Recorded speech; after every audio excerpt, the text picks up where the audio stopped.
योगिनामपि सर्वेषां मद्गतेन अंतरात्मना श्रद्धावान भजते यो माम समे युक्ततमो मतः.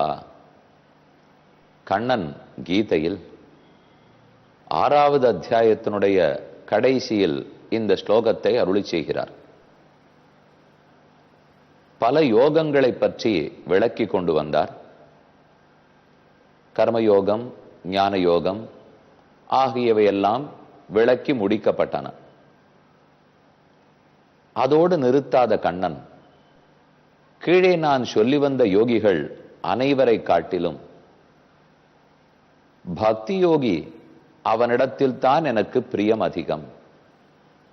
ஆறு பக்தியில் நிலை நிற்கிறானோ, என்னிடத்திலேயே நெஞ்சு செலுத்தி இருக்கிறானோ, அவனைத்தான் எனக்கு மிகவும் பிடிக்கும் என்று கூறுகிறார்.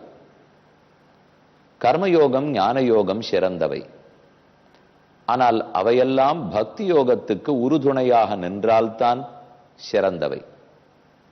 நேரே கர்மஞான யோகத்தால் பெருமானை அடைந்துவிட முடியாது. ஆத்ம சாட்சா்காரம் பெறலாம். அதன் மூலம்தான் பரமாத்மாவை தெரிந்து கொள்ள வேண்டும். ஆக கீழ்ப்படிகள் கர்மயோகமும் ஞான யோகமும், மேல்படி உயர்ந்தபடி பக்தி யோகம். அதைத்தான் கண்ணன் 6வது அத்தியாயத்தினுடைய இறுதியில் கூறுகிறார். என்னிடத்தில் நெஞ்சு வைத்து பக்தி செய்பவன் எனக்கு பிடித்தமானவன். அதைத்தான் யோகம் யோகம்னு கண்ணன் கொண்டாடுகிறார். யோகம்னு சொன்னாலே கூடியிருத்தல் என்கிற பொருளும் வரும். பக்தியோடு கூடியிருத்தல் அல்லது மார்க்கம்ங்கிற பொருள் வரும். பக்தியை மார்க்கமாக கொள்ளுதல். இந்த யோக சப்தத்தை கொண்டுதான் பலவிடங்களிலும் யோக ஆஞ்சநேய சுவாமி எழுந்துருளி உள்ளார். யோகாஞ்சேயனையராய் சோழசிம்மபுரம் ஷோளிங்கர் என்னும் பெரிய மலையில் 1300 படிகள் தாண்டி யோக ஆஞ்சநேய சுவாமி எழுந்துருளி உள்ளார். இப்படி ஆங்காங்கு யோகாஞ்சநேயர் தரிசனம் கொடுக்கிறார். இன்று நாம் அதே யோக ஆஞ்சநேய சுவாமி ஆச்சரியமான பெரிய திருக்கோலத்தோட பெரிய திருமேனியோட கூட சென்னை பட்டணத்தின் நடுவிலேயே தரிசிக்க போகிறோம். நுங்கம்பாக்கம் ரயிலடி, மேத்தா நகர், அங்கிருந்து சுமார் 2 நிமிட நேரம் நடக்க வேணும். மேத்தா நகர் பேருந்து நிலையத்திலிருந்து அருகிலே ஔவையார் தெரு, அதனுடைய கோடியில் இருக்கும் யோக ஆஞ்சநேய சுவாமி சந்நிதி. இது ஏற்கனவே பஜனை மடமாக திகழ்ந்தது. 1972 இங்கே பெருமானுடைய திருவுருவப் படங்களோடு பஜனை மடம் தொடங்கிற்று. பட்டாபிஷேக ராமருடைய திருவுருவப் படம், ஆலிலை கண்ணனுடைய படம், அலர்மேல்மங்க தாயாரோடு கூடின வெங்கடேச பெருமானுடைய திருவுருவம், பகவத் ராமானுஜருடைய திருவுருவப் படம், இவற்றையெல்லாம் கொண்டுதான் தொடங்கினர். பின்னால் 1980 இத்திருக்கோயிலை ஸ்தாபிக்க வேணும் என்று பெருமுயற்சி செய்யப்பட்டது. ஆனால் அப்போதும் அது நிறைவேறவில்லை. இறுதியாய் 2008-9 ஆண்டுகளில்தான் இப்போது இந்த ஆஞ்சநேய சுவாமி எழுந்தருளி இருக்கும்படி ஆச்சரியமா ஸ்தாபிக்கப்பட்டார்.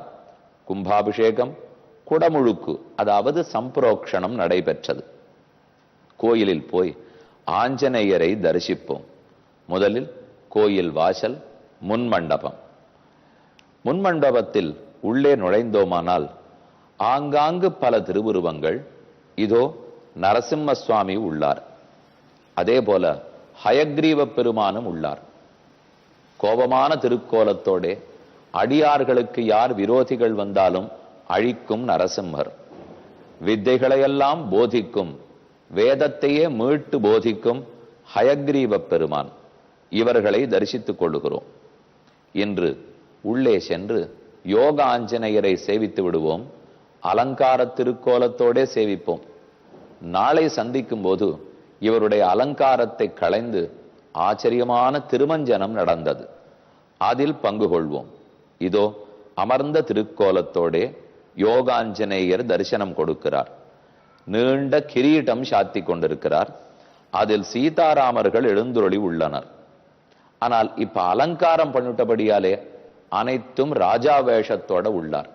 ஒரு அரசனை போன்ற அலங்காரம் இல்லையே. இவர் தாசனாயித்தே. எப்போது அரசனானார்? தாசர்களுக்கு அரசன், தொண்டர்களுக்கு அரசன். இதை பற்றி பெரியார்கள் ஆழ்வார்கள் எல்லாம் பாடி உள்ளார்கள். நான் ராஜாவா இருக்கணும், குலசேகர பெருமாள் அரசன். ஆனால் அப்படி இருப்பது அவருக்கு பிடித்தமில்லை. தொண்டர்களுக்கு அரசனாக இருக்க வேண்டும். நமக்கு மற்ற அரசு பட்டம் வேண்டாம். அரசமர்ந்தான் அடிசூடும் அரசு, பெருமானுடைய திருவடிகளை தலையாலே தூடும் அரசு. அந்த அரசர் திருக்கோலத்தில் தான் உள்ளார். என்ன நீண்ட அங்கி, இதோ 2 கைகள், கைகளிலும் முத்து சட்டை, முத்து அங்கி சமர்ப்பித்துக் கொண்டுள்ளார். யோக ஆஞ்சநேயரா இருக்கிறதுனாலே தன் திருவடிகளை யோக திருக்கோலத்தில் மடித்து வைத்துக் கொண்டுள்ளார். முழந்தாள் 2ஐயும் சேர்த்து யோக பட்டை சார்த்தி கொண்டிருக்கிறார். 4 திருக்கரங்கள் யோக முத்திரையோட, வலது கீழ்த்தரக்கரம், இடது கீழ்த்திருக்கரம், சங்க சக்கரங்களை பற்றி கொண்டு வலதும் இடதும் மேல் திருக்கரங்கள். இப்படி பெரிய ஆஞ்சநேய சுவாமியை இதோ ஹாரத்தி நடக்க தரிசித்துக் கொண்டோம். அவர் முகத்தில் தான் எவ்வளவு சாந்தி. அதோ அவர் வாயில் இருக்கும் கொஞ்சமான வெண்ணெய், அந்த வெண்ணெய் திருக்கோலத்தை எப்போதும் சேவித்துக் கொண்டிருக்கலாம். அலங்காரம் சேவித்தோம். தலப்பாகையே தனி அழகு. இதோ நின்ன திருக்கோலத்திலே உற்சவமூர்த்தி எழுந்துருளி உள்ளார். கைகளை கூப்பி கொண்டிருக்கிறார். இன்று இவர்களை அலங்காரத்தோடு தரிசித்தோம். இனி நாளை சந்திக்கும் போது திருமஞ்சனம். அப்பதான் இந்த சுவாமியினுடைய திருமேனி அழக நாம சேவிக்க முடியும். இப்ப யுத்த காண்டத்தில் 68வது சர்க்கம், 67வது சர்க்கத்தில் கும்பகர்ணன் மாண்டு போனான் என்று பார்த்தோம். இனிமேல் ராவணனுக்கு 6 மீதம் உள்ளார்கள் இருக்கிறார்களே. மகோதரன், மகாபார்ஷ்வன், அதிகாயன், நராந்தகன், தேவாந்தகன், திரிஷிரா, கும்பன், நிகும்பன், இந்திரஜித். இவர்கள்லாம் பெருத்த வீரர்கள். நான் விஷ்ணு சஹஸ்ரநாமம் சொல்றா போலே ஏதோ ராட்சச சஹஸ்ரநாமம் சொல்றேன்னு நினைச்சுக்க வேண்டாம். இவர்கள்லாம் அடுத்தடுத்து முடிய போகிறார்கள். எல்லாரும் ராமனை பார்த்தும் மயங்காதவர்கள். ராமனுடைய திருமேனியை சேவித்து மயங்கி ராமாவின் திருவடிகள் சரணம்னு சொல்லியிருந்தால் இந்த எந்த ஆபத்துமே வந்திருக்காது. ஸ்லோகம் பார்ப்போம். ராவணன் புலம்புகிறான். இப்படி தன்னுடைய ஓரொரு பெரு வீரனும் தன் வயிற்றில் பிறந்த பிள்ளைகளும் கூட பிறந்த தம்பிகளும் மடிவதைக் கண்டு பொறுக்க முடியவில்லை. கும்பகர்ணம் ஹதம் திருஷ்டுவா ராகவேண மகாத்மனா ராட்சசா ராட்சசேந்திராய ராவணாயன் நிவேதயன்னு. கும்பகர்ணன் முடிந்தான் என் அரக்கர் தலைவன் ராவணனுக்கு செய்தி வந்தது. ஒரு முகூர்த்தம் பேச்சு மூச்சில்லாமல் மயங்கினான். பின்னால் தன்னைத்தானே தேர்ச்சி கொண்டான், எழுந்தான், அழுதான். இப்படி கும்பகர்ணனை ஜெயிக்கும் யாரையும் நான் கண்டதில்லை. நிகிருத்த நாசா கரணேன விக்ஷர உதிரேணச்ச ருத்வா துவாரம் ஷரீரேண லங்காயாக பர்வதோபமஹ. இலங்கையினுடைய வாசலுக்குள் கும்பகர்ணனுடைய உடல் எடுத்துக்கொண்டு வர தாங்க மாட்டாமல் ராவணன் புலம்பினான். ராவண சோக சந்தப்தக முமோகச்ச பபாத்தச்ச. மோகித்தான், கீழே விழுந்தான். இனி புலம்ப தொடங்குகிறான். பிதிருவ்யன் நிகதம் ஸ்ருத்வா தேவாந்தக நராந்தகவ். அவன் புலம்பலை சகிக்க மாட்டாமல் தேவாந்தகன் நராந்தகன் இருவரும் ராவணனுடைய புதல்வர்கள். தங்களுடைய சிற்றப்பனான கும்பகர்ணன் முடிந்தான் என்று கேட்டு இனி நம் தகப்பனாரை தனியே விட்டு புலம்ப விடக்கூடாது, நாங்கள் சென்று ஜெயித்து கொடுக்கிறோம் என்று பேச அருகே வந்தனர். அவர்கள் பேசினதையே காதில் போட்டுக் கொள்ளாமல் ராவணன் கூறுகிறான். கதமேவம் விதோ வீரோ தேவ தானவ தர்பகா கலாக்னி கலாக்னி பிரதிமோ ஹிருத்ய ராகவேணர் அநேகதா ராஜ்யேன நாஸ்தி மே காரியம். இனிமேல் கும்பகர்ணனை இழந்து இந்த அரச வைத்துக் கொண்டு என் செய்வேன்? லங்கையே லாபமில்லையானால் சீதையால் எனக்கென்ன லாபம்? இப்போதே இவனை அழித்தவர்களை கொல்லுவேன். யத்யஹம் பிராத்ருஹந்தாரம் நஹன்மி யுதி ராகவன். நான் இனி ராகவனை யுத்தத்தில் கொல்லாமல் போனால் இறந்தவர்களுக்கு நன்றி கடன் செலுத்தாதவன் ஆவேன். அத்தெய்வதம் கமிஷ்யாமி தேசம் எத்திர அனுஜோ மம. என்னுடைய தம்பிமார்கள் எந்த தேசத்தை அடைந்தனரோ அதே லோகத்துக்கு ராமனையும் அனுப்பி வைக்கிறேன். விபீஷணன் சொன்னது உண்மையாகிவிடும் போல் இருக்கிறதே, அவன்தான் ராட்சச குலம் அழியும், உன் மகன்களும் தம்பிகளும் மடிவார்கள் என்றான், அது உண்மையாக நடக்கிறதே என்று அழுதான். அடுத்த சர்க்கம் 69வது சர்க்கம். அங்கத பெருமானால் நராந்தகன் அழிக்கப்படுகிறான். சுருக்கமா பார்த்துடலாம். இந்த சர்க்கங்கள்லாம் சிலது பெருசு பெருசா இருந்தாலும் சண்டை எப்படி நடந்ததுங்கிறதுனுடைய விளக்கம் தான் இருக்கும். இப்ப பெருசா நாம சண்டை போட போறதும் இல்லை, அதை பத்தி தெரிஞ்சுக்க வேண்டியதும் இல்லை. இப்போ இன்னார் இன்னாரை அழித்தனர், சீக்கிரமே யுத்தம் முடிந்தது, ராமன் விஜயராகவன், அதைத்தான் பார்க்க வேண்டும். ஏவம் விலபமானஸ்ய ராவணஸ்ய துராத்மனஹ ஸ்ருத்வா சோகாபிபூதஸ்ய திரிசிரா வாக்கியம் அப்ரவீத். இனி திரிசிரா எழுந்திருந்து பேசுகிறான். ராவணா, கவலைப்பட வேண்டாம், நாங்கள் உள்ளோம், நாங்கள் போய் ஜெயித்து கொடுக்கிறோம். பிரம்மதத்தாஸ்தி தே சக்தி, உன் சக்தி, ஆயுதம், கவசம் அத்தனையும் பிரமனால் நான்முகனால் கொடுக்கப்பட்டது. நீ பரமசிவனாரிடத்தே பிரம்மாவிடத்தே வரம் வாங்கி இருக்கிறாய், தேவர்களை பலமுறை ஜெயித்திருக்கிறாய், இத்தனை இருந்துமா பயப்படுகிறாய்? சம்பரோ தேவராஜேன நரகோ விஷ்ணுநாயதா ததாத்ய சைதாராமஹ மமாயுதி நிபாதிதா கருட பன்னகா இவ. கருடன் எப்படி பாம்பை பிடித்து அழிப்பனோ, சம்பராசுரன் எப்படி தேவராஜன் அவனை முடித்தானோ, நரகாசுரனை எப்படி விஷ்ணு அழித்தானோ, அதே போல நானும் இந்த ராமனை அழிக்கப் போகிறேன் பார். ஸ்ருத்வா திரிசிரசோ வாக்கியம் தேவாந்தக நராந்தகவ் அதிகாயச்ச தேஜஸ்வி. வள்ள ராவனுடைய பிள்ளைகள் அதிகாயன், தேவாந்தகன், நராந்தகன், இவர்கள் மூவரும் திரிசிராவோட புறப்படுகின்றனர். உடனே ராவணன் 2 பேரை துணைக்கு அனுப்புகிறான். யுத்தோன்மத்தஞ்ச மத்தஞ்ச பிராதரௌச்சாபி ராவணஹ.